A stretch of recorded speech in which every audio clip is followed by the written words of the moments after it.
बार की बात है, एक वृक्ष के ऊपर एक नर तोता दूसरा मादा तोता आपस में राम जी की बहुत प्यारी कथा कर रहे हैं, गा रहे हैं।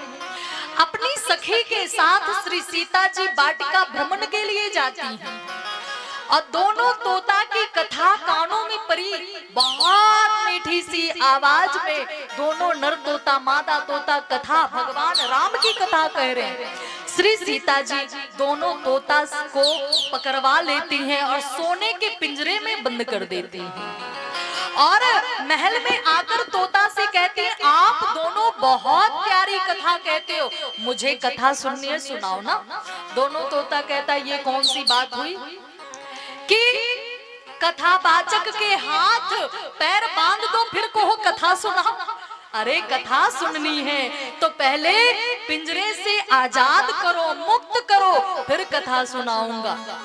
सीता जी कहती हैं, बिल्कुल नहीं, आप पक्षी हो, आपका क्या भरोसा कब उड़ जाओ, आप तो पिंजरे में कैद ही कथा सुनाओ। अब नर तोता मादा तोता दोनों मिलकर सीता जी को राम जी की कथा, सीता जी को सीता जी की ही कथा दोनों मिलकर सुनाने लगे। राम जन्म की कथा, बाल लीला की कथा, विश्वामित्र आगमन की कथा, धनुष भंग की कथा, जयमाल की कथा, ब्याह की कथा, विदाई की कथा और वनवास की कथा।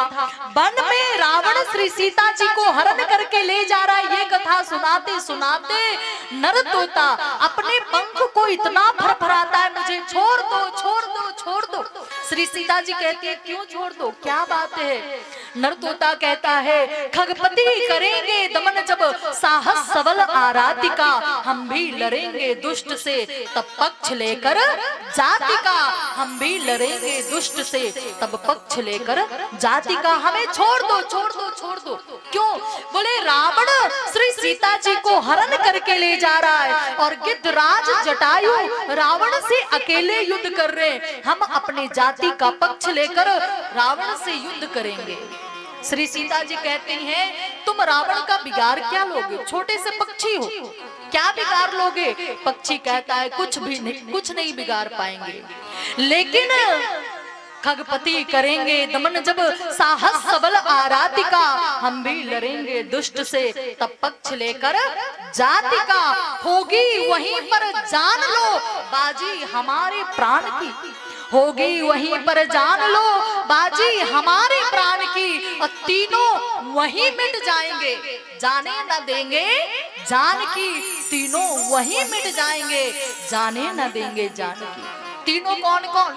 एक नर तोता, दूसरा मादा तोता और तीसरा गिद्धराज जटायु, हम तीनों वहीं मर जाएंगे, मिट जाएंगे, लेकिन अपने जीते जी श्री सीता जी को रावण को हरण करके ले जाने नहीं देंगे, मुझे छोड़ दो छोड़ दो छोड़ दो।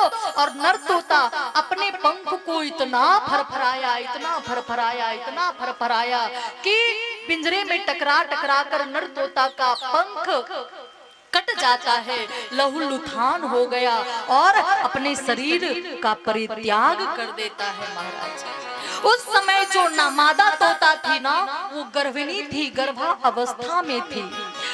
मादा तोता श्री सीता जी को श्राप दे देती है, कहती है, हे सीते, इस स्वर्ण पिंजरा में परे इच्छा यही भगवान की, उस स्वर्ण पिंजरा में कभी तुम भी परोगी जानकी, उस स्वर्ण पिंजरा में कभी तुम भी परोगी जानकी। हे सीते, तुमने मुझे सोने के पिंजरे में कैद किया है, तुम्हारे कारण मेरे पतिदेव सदा सदा के लिए हमें छोड़कर इस संसार में चले गए, जहाँ मैं तुम्हें श्राप देती हूँ कि तुम भी सोने के पिंजरे में कैद हो जाओगे। लेकिन मादा तोता को संतुष्टि नहीं मिलती है, मादा तोता को लगता है रावण हरण करके ले गया है, कहाँ रखेगा, अपनी सोने की लंका में ही तो रखेगा, सो संतुष्टि नहीं मिलती, दूसरा श्राप दे देती है मादा तोता।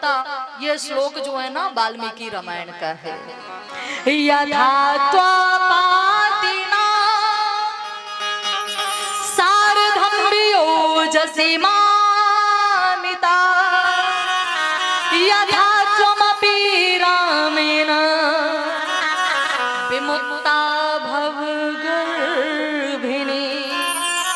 यथा त्वमपि रामेण विमुक्ता भव गर्भिणी। हे सीते, तुम्हारे कारण मेरा पति मुझे गर्भावस्था अवस्था में छोड़कर चले गए। जाओ, मैं भी तुम्हें श्राप देती हूँ कि जब तुम गर्भा अवस्था में रहोगी तो तुम्हारे पति तुम्हें तुम्हारा परित्याग कर देंगे। कहते उसी तोता के श्राप को श्री सीता जी अंगीकार करती हैं और जब सीता जी गर्भा अवस्था में होती हैं तो राम जी श्री सीता जी को वनवास भेजते हैं।